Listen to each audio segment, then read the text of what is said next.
90 की दहाई में जब आतंकवाद शुरू हुआ था तो एक निहत्ती कश्मीरी पंडित महिला सरला भट्ट का बहुत ही दर्दनाक तरीके से उनकी हत्या की गई थी।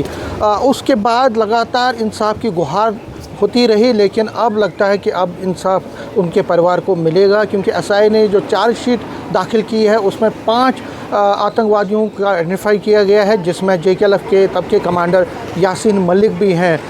कितना बड़ा ये दिन है और किस तरह से इसको कश्मीरी पंडित लेते हैं। मेरे साथ हैं कश्मीरी पंडित लीडर, BJP के लीडर भी हैं, डिस्प्लेस्ड यूनिट के राजीव पंता, और उनके साथ कोई और लोग हैं। राजीव जी, सबसे पहले आप ही से जानना चाहूँगा, आज जो सरला भट्ट को इंसाफ मिला है, तकरीबन 35 सालों के बाद अब एक आशा की किरण जागी है, किस तरह से लेते हैं उसको? समीर जी, आपने सही बोला। आज पूरे कश्मीरी हिंदू को लग रहा है कि आशा की किरण जागी है।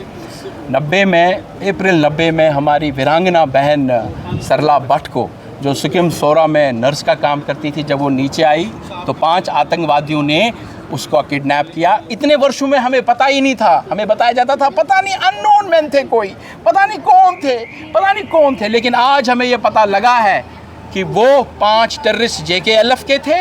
उनमें से यासीन मलिक भी एक था और खुर्शीद अहमद भी। बाकी 3 तो अपनी मौत मर गए हैं, लेकिन ये 2 अभी ज़िंदा है। लेकिन आज 36 साल के बाद ये इंसाफ, ये रोशनी की किरण जो हमें मिली है, जिसको 36 सालों से कश्मीरी हिंदू बता रहा है कि हम अपनी धरती पर तो बसेंगे, लेकिन पहले जिन्होंने हमें वहाँ से खदेड़ा, जो इसके रेस्पॉन्सिबल थे, जिन आतंकवादियों ने हमारी बहन बेटियों के साथ दुर्व्यवहार किया, जिन्होंने हमारे भाइयों को खुलेआम मारा गया, टिकालाल टपलू जी, नीलकंठ गंजू जी, जिनकी निर्मम हत्या हुई, वो मारा किसने? लेकिन आज जो SIA ने जो चार्जशीट फाइल किया, आज हमें पता लगा जो हम बोल रहे थे, जिन्होंने हमें मारा पहले उनको सज़ा देनी है। तो आज वो दिन आ गया है। मैं आदरणीय गृह मंत्री अमित शाह जी, आदरणीय हमारे प्रधानमंत्री नरेंद्र मोदी जी की उनके कार्यकाल में ये हो सका। ये नहीं हो पाता क्योंकि पिछली सरकारों ने हमेशा इसको टाला है, क्योंकि उनके भाई बहन भी इसमें कहीं ना कहीं इन्वॉल्व थे, उनके रिश्तेदार इन्वॉल्व थे। लेकिन ये केवल और केवल मोदी जी की सरकार है, गृह मंत्री अमित शाह जी के अंडर ये हुआ है। हम उनको भी बधाई देते हैं। कितना दर्दनाक था ये मौत, किस तरह से हुआ था, थोड़ा बता। मैं बता रहा हूँ, उनके परिवार के साथ हम संपर्क में हैं। उनके परिवार, अगर आप सुनेंगे, जब उनकी बॉडी दी गई, 2 दिन तो पहले उसको पीड़ा दी गई, फिर उसकी बॉडी फेंक दी गई एक नाले में। उनके परिवार ने जो वो बॉडी उठाई, अंतिम संस्कार अनंतनाग में किया गया। वो बताते हैं जब अंतिम संस्कार किया, दूसरे दिन सारे जो वहाँ पे लोग 100-150, उसमें से कुछ टेररिस्ट भी आए थे, और उन्होंने पैरों से उनकी अस्थियों को हटाया, उन्होंने फेरन में वो अस्थियाँ उठाई और उसको प्रवाह किया।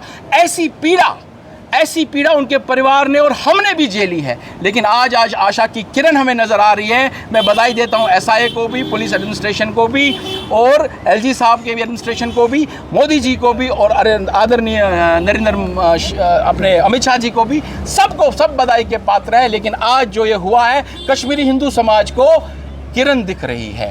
आप अपना नाम बताएं। मेरा नाम प्रीति रहना है। किस तरह इसको लेते हैं आज जो ये हुआ? सर, ये बहुत अच्छा हुआ कि आज ये स्टेप उठाया गया। हमें तो लगता है कि 37 साल पहले उठाना था, जब उनकी ये हत्या की गई, लेकिन सारी गवर्नमेंट्स ने यही किया कि उनको पीछे धकेल दिया। लेकिन हम अपनी BJP का, हम अपने नरेंद्र मोदी जी का, अमित शाह जी का, इन सब के हम बहुत ही आभारी हैं कि उन्होंने दोबारा से इस चीज़ को उठाया है। और हम चाहते हैं कि उनको आज 37 साल के बाद ज़रूर इंसाफ मिले। हम उनके साथ हैं, उनके परिवार के साथ हम हैं। हम जितना हो सकता है हम उनको इस इंसाफ में, उनके लड़ाई के साथ हम उनके साथ हैं। तो देख सकते हैं कि सरला भट्ट को इंसाफ मिलेगा, क्योंकि अब एक आशा की किरण जागी है। SIA ने चार्जशीट फाइल कर दी है, और जो लोग हैं, जो कश्मीरी पंडित हैं, वो चाहते हैं कि इसका जल्द से जल्द उनको इंसाफ मिले, और जिन्होंने ये हत्या की है उनको भी उनकी सज़ा बड़े पैमाने पे मिलनी चाहिए। नेटवर्क 18 के लिए मैं समीर भट्ट।